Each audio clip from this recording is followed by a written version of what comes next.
Duplo Expresso. Porque já que Rômulus e eu somos Rômulus da CIA e eu do KGB e infiltrados, olha só, você é quinta coluna e eu sou da KGB, assim, é uma coisa fantástica, assim, uma coisa impressionante, não é? Tinha Então, mais, Wellington. Falavam que eu era da Shell e você da FUP. O pessoal resolve todos os conflitos aqui, né? todos. Aí vem aqui, ó, a matar, para coroar. Os dois últimos livros de Muniz Bandeira, O Ano Vermelho, é um livro capitalista, né, esse aqui. O Ano Vermelho é um livro capitalista, né, Rômulus? O Wellington, só para esclarecer essa questão, que depois o pessoal vai fazer recorte e vai falar. Eu, quando comecei militando, porque a minha família sempre teve divergência política comigo, meu pai é de direita, falei, minha mãe não, minha mãe era brisolista, trabalhava em estatal, sindicalizada, ia reunião do sindicato e tal, fazia campanha, filiada ao PDT, inclusive, foi a época do brisolismo, e o meu pai não, meu pai é um executivo que trabalha, sempre falei aqui, que trabalhava numa multinacional do petróleo, já falava isso, totalmente, ele é um self-made man, veio de uma família de imigrantes paupérrima, foi a primeira pessoa, olha isso, Wellington, o meu bisavô italiano que chegou no Brasil era analfabeto. A primeira pessoa a ler foi a filha dele, a minha avó. Fez o primário. E meu pai chegou à faculdade, tem inclusive doutorado pela COP, no FRJ, que foi onde o Paulo César Ribeiro Lima também fez doutorado dele, que é uma escola de excelência no Brasil. Ele é o verdadeiro self-made man, aquele que pelo esforço próprio, vamos dizer assim, mas com muita sorte da vida, das portas que se abriram, conseguiu sair da pobreza extrema e chegar a um lugar muito confortável na vida, nível de diretoria de multinacional. Por isso, ele acredita nisso. Ele acredita, em parte, que quem não chega lá é porque não tentou. Ele, porque está de dentro, não consegue ver quão aleatório. Quantas pessoas que eram tão boas quanto ele e que faziam tanto esforço quanto ele, não chegaram lá e não foi por falta de esforço. Ele não consegue ver isso, mas ele acredita. Por isso, Wellington, que ele é um tucano desde a fundação do partido. Votou no Mário Covas em 89. No segundo turno, ele não votou no Collor, sabe por quê? Porque minha mãe, com medo, mandou eu ir junto. Falou que eu ia preencher a ficha. Aí, a minha primeira votação era criancinha ainda, votei no segundo turno no presidente Lula. E no primeiro turno, eu votei no Brizola, porque eu fui com a minha mãe deixou eu marcar. Eu votei Brizola no primeiro, Lula no segundo, mas por causa dessa questão do meu pai, que a minha mãe não acreditava. Falou, não, só o meu filho vai lá para garantir. Eu cresci com essa polarização política em casa. E aí o pessoal já foi, como eu quando comecei a escrever, meu nome é Rômulo Brillo, que é um nome diferente. Meu sobrenome italiano é Brillo, B-R-I-L-L-O. Inclusive, Wellington, é uma família muito pequena. Na Itália tem pessoas da mesma família, menos de 100 pessoas com esse sobrenome. Então, seria muito fácil a identificação. Então, por isso, quando o jornalista Luiz Nassif me chamou para fazer um blog no site dele, eu falei, não, tem que ser com pseudônimo, porque eu não quero expor a minha família, que não concorda nada com o que eu falo. Meu pai é de direita, a minha irmã é de direita também. Eu não posso prejudicar eles profissionalmente com as coisas duras que eu vou falar aqui. Eu que estou protegido na Suíça, vou prejudicar eles profissionalmente, inclusive, de repente. Então, vou usar isso. Naquela canalice que foi feita quando a gente trouxe uma prova que podia ser usada de verdade pela defesa do Lula, e sofremos aquele ataque sujo dos dois deputados que não defendiam Lula, fingiam fazer um telequete e não defendiam, nomeadamente o Paulo Pimenta e o Vadir Damus, e também o terceiro porquinho, que a gente esquecia, o Paulo Teixeira, do Mensagem ao Partido, aquela tendência do Cardoso que fez as leis que prenderam Lula. Pois então, no momento que a gente expôs o telequete deles e mostrou um documento que falou aqui, ó, tá aqui, você quer defender mesmo Lula? Pegue isso aqui, porque esse aqui é prova documental de crime de fraude processual do Sérgio Moro. Isso motivaria não só a nulidade do processo, o afastamento do Sérgio Moro dos casos do presidente Lula, como motivaria também até um pedido de prisão imediata dele. Faz isso, vai lá, pede uma CPI, fala para o Zanin colocar isso no processo. Nós mandamos para o Zanin, falamos com ele e recebemos parabéns. Foi a última vez que eu tinha falado com o Zanin, Wellington, antes de, no mês passado, a gente publicar a crítica que repercutiu, falando da barbeiragem do recurso que eles só desistiram hoje. Nós fomos o único veículo a falar, no dia 16 de julho, que era barbeiragem. E aí, por isso, como repercutiu, ele foi cobrado, aí o Zanin lembrou que tinha o nosso telefone, mano. Então, desde fevereiro, depois que tinha dado parabéns. Pois então, depois também, coincidentemente, na época que a gente estava falando da questão do advogado aqui na Suíça, sumiu, silêncio rádio, aí voltou agora, quando as críticas chegaram lá e o pessoal foi cobrado. Aí veio falar, pediu para não dizer que o erro tinha sido dele, porque era uma decisão coletiva e tal. Fizemos isso, corrigi o texto, falei que era uma cagada da defesa, que eu achava que era sem querer. Mas com a história da semana passada, fiquei em dúvida. trocando lá com a defesa notinha pela Folha de São Paulo, plantando álibi, e eles plantando álibi para o STF e o STF plantando álibi para eles. Fiquei em dúvida. Ontem desistiram. Vamos ver o que o STF vai fazer. Mas, enfim, essa questão que eu estava falando, resgatando a minha família, por que eu estou falando isso? Porque por que eles inventaram que eu era da Shell, Wellington Calazans? Porque meu pai trabalhou na Shell. Eu sempre falei aqui, eu não falava empresa, eu falava, meu pai era executivo de uma multinacional do petróleo. Sempre falei aqui. Aí o pessoal foi, óbvio, com o meu nome é muito raro, jogaram, acharam lá o LinkedIn do meu pai. Trabalhou na Shell. A minha irmã, anos depois, inclusive foi nem ajudar, porque meu pai estava aposentado, ela fez um processo seletivo, trabalhou acho que uns 2 anos na Shell. Aí eles falam que eu sou da Shell por isso. Eu nunca trabalhei na Shell. Sempre falei que meu pai trabalhou em multinacional. Minha mãe era brisolista. Deviam procurar também, mas a minha mãe nunca... Minha mãe que era muito feminista, então ela não mudou o nome, então ela não colocou esse nome nela. Mas se for procurar também. Então, ou eu era brisolista nacionalista de esquerda, ou era, desde quando o filho herda a visão do pai, ou porque o pai trabalhava num lugar que tem alguma vinculação? Nenhuma. Não tem vinculação nenhuma. Mas é só para dizer, como eu falei aqui, que diziam que você era da KGB e eu era da Shell, foi daí que tiraram essa história, porque foram procurar o nome, acharam do meu pai, como eu disse, é um nome raro, no Brasil só tem a nossa família, aí acharam, foram lá e falaram, então é isso, ele é da Shell, porque o meu pai trabalhou na Shell, algo que eu nunca escondi aqui, não falava que era Shell, mas falava que era uma empresa multinacional do petróleo. Cresci com um pai de direita e uma mãe de esquerda, raízes, e fiquei desse jeito por culpa dos dois, porque eu cresci, o Wellington Calazans, vendo eles gritando um do outro, batendo porta, minha mãe às vezes pegava, tacar coisa de raiva, ele falando mal do Brizola, ele falava, Brizola vende até a mãe pra chegar à presidência da República, eu cresci assim, os dois no carro, gritando. Então, desde um momento muito cedo, eu fui exposto a uma polarização política. E foi isso que me fez sempre gostar da política, da discussão política. Eles são responsáveis. Se eu não tivesse, talvez, o meu pai de direita fazendo contraponto à minha mãe e vendo a discussão e vendo com qual que eu concordava mais, talvez eu fosse um pato vermelho desse, Wellington, que está aí falando que vai votar no Haddad porque ele vai indultar o Lula. Então foi essa consciência crítica que foi criada com essa polarização. Agradeço muito meu pai, amo muito ele, amo muito a minha mãe, e foi por causa da discussão deles e por tudo mais que eles me ensinaram que eu tô aqui hoje e porque eu sou como eu sou, Wellington Calazans. Pois é, Rômulus, essa coisa de agente e de história, eu tive a honra de participar das 2 últimas obras do cientista Luiz Alberto Muniz Bandeira. O Ano Vermelho, que não é um livro capitalista, como o próprio nome sugere, e Lenin, Vida e Obra. Neste daqui, O Ano Vermelho, eu não consegui demover o professor, que lamentavelmente não está aqui para confirmar o que eu estou dizendo, a colocar o meu nome aqui no livro. Página 25, para quem quiser ver. Ele falou que não, porque eu tinha trabalhado demais, ajudado demais, e ele fazia questão. Nesse aqui, eu consegui pedir a ele, eu disse que era... Inventei lá 1000 desculpas, dizendo que era... porque você taxado de comunista no Brasil, e eu nem sou comunista, não tenho nada contra, acho até que é bom se o comunismo for verdadeiro, né? Mas esse livro de Lenin, eu encontrei, olha só, ele poderia estar, lamentavelmente ele não está mais, para confirmar o que eu estou dizendo aqui.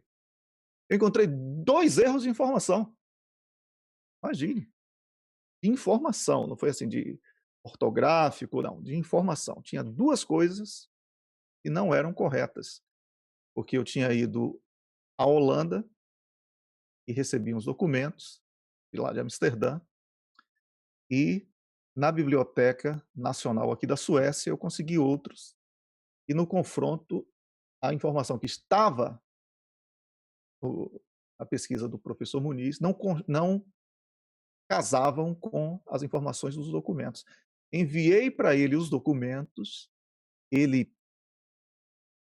corrigiu o livro e queria colocar também o meu nome nesse livro, nesse segundo livro, por causa disso. E eu disse que não, que eu tinha feito aquilo por uma questão de respeito e etc e tal.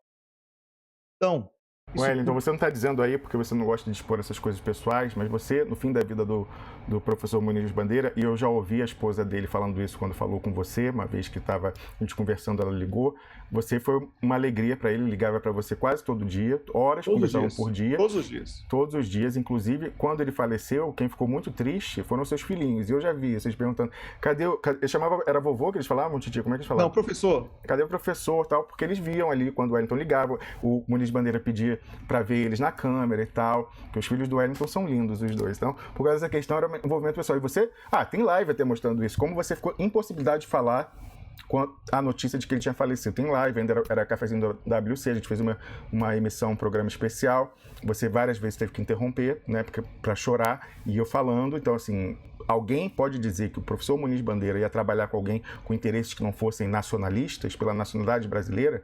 Alguém pode acreditar que um programa que tem como patrono e comentarista de toda quinta-feira de geopolítica e de política nacional brasileira, o embaixador Samuel Pinheiro Guimarães, esse que foi tirado pela Dilma para colocar o homem da CIA, o Roberto Mangabeira Unger, ele participaria de um projeto que não pensasse no melhor interesse do Brasil e da população mais carente?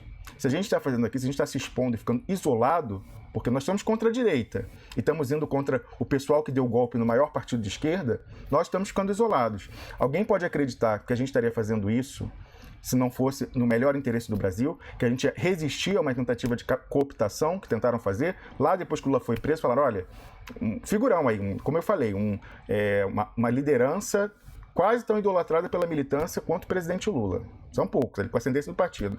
Falou pra gente, se vocês pararem de falar mal do Haddad, pararem de falar do plano B, eu me torno fonte exclusiva de vocês, doar informações de dentro. Não teve como.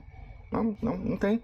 Porque a questão não era nem a traição à consciência individual, Wellington. Como eu falei, não era se vender individualmente, era trair 208 milhões de pessoas. E é por isso que essa traição no PT, não é do PT, é no PT, ao presidente Lula é imperdoável, porque ela não é só a traição ao indivíduo Lula, é a traição ao coletivo, à obra coletiva do lulismo, é a traição à independência do Brasil, é a traição aos pobres do Brasil. E a moral política mais maquiavélica diz que isso é imoral. Quem sou eu, Wellington Calazans, para desdizer Maquiavel? Exatamente, Rômulus. Exatamente. Quem é você para falar sobre Maquiavel? Mas o pessoal da esquerda brasileira não leu Maquiavel. Leu sim, Wellington. Esse que é o pior. Leu sim. Sabe o que está fazendo. Não, porque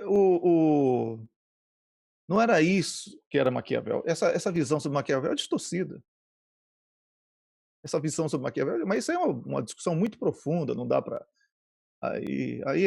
eu não estou afim de entrar. Wellington, aí você vai me permitir, falando isso, eu vou ler o PS que eu coloquei, porque quem sabia muito de Maquiavel, mas muito mesmo, mais que todo mundo aí que você falou da esquerda junto, e dava aula, inclusive, porque foi professora de ciência política da Universidade de São Paulo, ela é uspiana. Olha a contradição, Wellington, vou falar aqui. Era a professora Maria Lúcia Montes, que faleceu muito recentemente. Diversas pessoas que participou do programa 2 vezes, esteve aqui com a gente. Inclusive deu uma aula, quem quiser assistir, o programa que nós fizemos sobre a vitória da Tuiuti no Carnaval do Rio. Assim, ela deu uma aula, mostrou quem ela era, um registro... Era um registro bonito da participação dela. Eu fico feliz que a gente tenha podido ter esse registro para quem sente saudade dela, de ouvir a voz dela. Não tinha imagem, mas era só a voz ali. E aí eu falei, ela era uspiana, mas deu aula lá, ciência política, antropologia também na faculdade. E aí eu coloquei que ela era uspiana, assim, da melhor cepa. Você sabe, Wellington, que ela nunca votou no presidente Lula, porque ela já tinha passado da idade nas eleições e não foi votar. Sabe os últimos votos que ela deu para presidente? O Fernando Henrique Cardoso. Em 94 e mesmo em 98. Mas eu falei, olha, errar uma vez tudo bem, mas a segunda vez... Mas ela não errou, sabe o que era? Sabe quem era colega dela lá na USP? A Ruth, a esposa, o próprio Fernando Henrique, ela conhecia lá da USP, esse pessoal todo. E ela ajudou, inclusive, ela falou que ela ajudou aquela coisa meio bíblica, né? Lá do profeta, do Abraão, o patriarca Abraão, com o filho, com Ismael, e com o Isaac Jacó. Isaac, né? Eu acho. Não me faça pergunta de Tá, filho. enfim, lá o que foi para matar o filho, gente. Eu acho que Caim, Abel. Não, sim, você tá confundindo muito mais. É o que Deus falou para testar a fé dele, falou, leva tá lá bom, em cima. deixa lá, depois eu tá, tô enfim, aqui, tinha um filho, eu acho que é Isaac. Eu acho que é Isaac. Abraão, Isaac, e eu tinha o filho Ismael, que era o árabe, aquela coisa, os dois vão se tornar rivais. Pois então, ela, quando dava aula lá de ciência política na USP, ela substituiu dando aula no trabalho acadêmico, supervisão, fazendo trabalho de fato, para quem naquele momento, lá em 80, e depois, mais tarde, no PSDB também, quem ia, os intelectuais ali que participavam da fundação do PT. Então ela sentia um pouco mãe do PT, porque ela cobriu na USP, enquanto esse pessoal ia dar aula, ela ia dar aula de ciência política, falava em sindicato, fazer consciência de classe, ir nas comunidades eclesiais de base. Olha, tem tanto relato dela, graças a Deus tem a maioria coisa escrita. Um dia eu vou pegar, vou organizar, eu vou fazer Eu não consegui fazer, muita gente cobrou quando ela faleceu, falando assim, você tem que escrever alguma coisa falando. Eu não consigo fazer esse tipo de coisa publicamente, falar de pessoas que eu perco e coisas íntimas em Facebook, Twitter. Eu acho feio, inclusive. É uma opinião minha, eu não gosto disso. Talvez seja o jeito, Wellington. Hoje em dia é como as pessoas se expressam, mas eu não gosto, eu acho uma banalização. Então eu não faço, não consegui fazer. Talvez um dia, mais pra frente, eu consiga escrever um artigo que ela merece, alguma coisa assim, falando o quão importante foi a presença dela na minha vida nos últimos anos. E, como eu falei, ela foi o melhor presente que o golpe trouxe. Ela me conheceu quando eu escrevia e publicava lá no blog do Luiz Nassif. Ela fez um comentário maravilhoso uma vez, só que ela não era cadastrada, então não tinha o e-mail dela. Eu fiquei louco, falei, quando que essa mulher vai falar, não sei o que tal. Aí, 2 meses depois, no primeiro artigo em que eu meti o pau no Barroso, meu ex-professor, ela como professora sentiu aquilo, a decepção. Ela fala como é poderoso na cabeça a decepção de um pupilo em relação ao mestre, que o mestre se sente a última das pessoas. E aí ela escreveu ali como professora e tal, e aí fez um comentário maravilhoso. Aí dessa vez eu falei, vai que ela vier. Eu falei, não, cadê você e tal? Me manda seu e-mail. Aí entramos em contato. Foi o melhor presente. Assim, as coisas que ela me ensinou, entre outras coisas, falou muito de Maquiavel, me fez lembrar, eu estudei na faculdade, mas voltei a pensar muito em Maquiavel por conta dela. Então, esse post eu coloquei em homenagem à memória dela. Acho que todo mundo aí que conviveu com ela nas redes, lutando, ela que estava já, ela não tinha problemas de locomoção ainda, porque ela teve pólio em criança, né, e ficou sempre com sequela, mas com a idade foi piorando, então nos últimos tempos faleceu vítima de um câncer, né, que já foi diagnosticado muito tarde, já estava com metástase no cérebro, mas aí conseguiu, o pessoal lá da USP parece que se organizou, ela conseguiu os melhores cuidados nos seus últimos momentos. Mas eu faço esse artigo, a gente teve uma relação curta, mas muito forte. Muitas noites viradas em chat de Facebook, trocando e-mail, ela me apoiando. Uma das últimas vezes que eu falei com ela, Wellington Calazans, foi quando o Nassif publicou aquele do Cefajuto. E ela escreveu, tá lá, quem for pesquisar minha resposta no Duplo Expresso vai ver o comentário que ela deixou lá no Discos, na seção apoiando. Então, eu queria fazer esse artigo também em homenagem à professora. É isso, Wellington. Isso aí, Rômulo. A emoção toma conta de que quem tem respeito a si mesmo e que tem respeito pelos outros. E resgatar hoje, nesse momento, aí, a memória de Muniz Bandeira e da professora, que tanto ensinou a todos nós, né? Principalmente você com essa sorte de ter tido contato frequente, é uma questão de necessidade. Necessidade porque a gente é discriminado porque está fora do Brasil. É muito triste ver brasileiros dizer, você está lá longe, por isso que você fala isso. Esses caras ficam aí fazendo isso, desunindo a esquerda que tem 5 candidatos. E um deles está preso e não vai ser candidato, porque o advogado dele será favorecido se ele perder a causa. Essa é a esquerda que a gente está desunindo. Então, em respeito às memórias aqui citadas, eu não vou dizer o palavrão que eu queria dizer a essa gente que não tem o que fazer e falar. Em vez do palavrão, Wellington, vamos lembrar, união se faz com quem tem o mesmo objetivo estratégico. Nosso objetivo estratégico é o Lula livre, o Lula candidato e, sobretudo, o Lula vivo em 2019. Eu não posso fazer união com quem vai participar de uma farsa que vai tirar da gente o discurso de que é golpe, com uma eleição fajuta, que já está contratada para o Haddad chegar e perder por pouco do Alckmin, e virar o chefe da oposição e consolidar o poder desse pessoal que deu a rasteira no Lula no comando do PT, que como o presidente Lula falou lá no sindicato, a última vez que a gente ouviu ele, Wellington, como ele falou, esse pessoal não tem a ligação, não manda no PT porque não tem a ligação com o povo que ele tem. Esse pessoal vai compactuar, vai tirar da gente o discurso de que é golpe, esse é o objetivo estratégico deles, apenas manter a hegemonia interna no PT, para fazer a travessia até o Lula assumir fisicamente. Eu não posso fazer união com quem quer o Lula morto, inclusive, no último caso, já no ano que vem. Eu não posso fazer união com quem quer legitimar o golpe e avaliza o assassinato não só político como físico do presidente Lula. Não vamos compactuar com isso, Wellington Calazans. Pois é, e se Lula mudar de ideia e apoiar tudo isso, a gente toma o lulismo dele. O tenista Bjorn Borg, aqui da Suécia, que foi um dos melhores do mundo, ganhava tudo que era campeonato, ele perdeu o direito de usar o próprio nome, porque ele andou se metendo aí em umas coisas erradas e os sócios dele compraram as ações da empresa e ele não pode usar o próprio nome, porque entre outras coisas estava a patente do nome. E ele perdeu em todas as instâncias, porque ele não zelou pelo próprio nome. Então, tem aqui um último superchat do Alex Lula. Alex Lula. Lula pode ser eliminado fisicamente. Povo! Tá querendo acordar você aí. Verdade. Não quero dramatizar agora, não é para agora não, viu, Alex? É para a partir do próximo ano. Tá? E cálculo de José Disseu de 6 anos, aí faça as contas com a idade de Lula, com o que ele está sofrendo, com a morte de Marisa, com uma prisão injusta, se coloque no lugar para saber se ele vai durar 6 anos. É mais ou menos o cálculo que eles estão fazendo aí da morte de Lula, até pelas doses que eles devem estar dando de veneno, né? O veneno que eu falo é qualquer coisa, não é só veneno, chumbinho de matar rato, não, tá? Existem coisas muito sofisticadas hoje em dia. Duplo Expresso.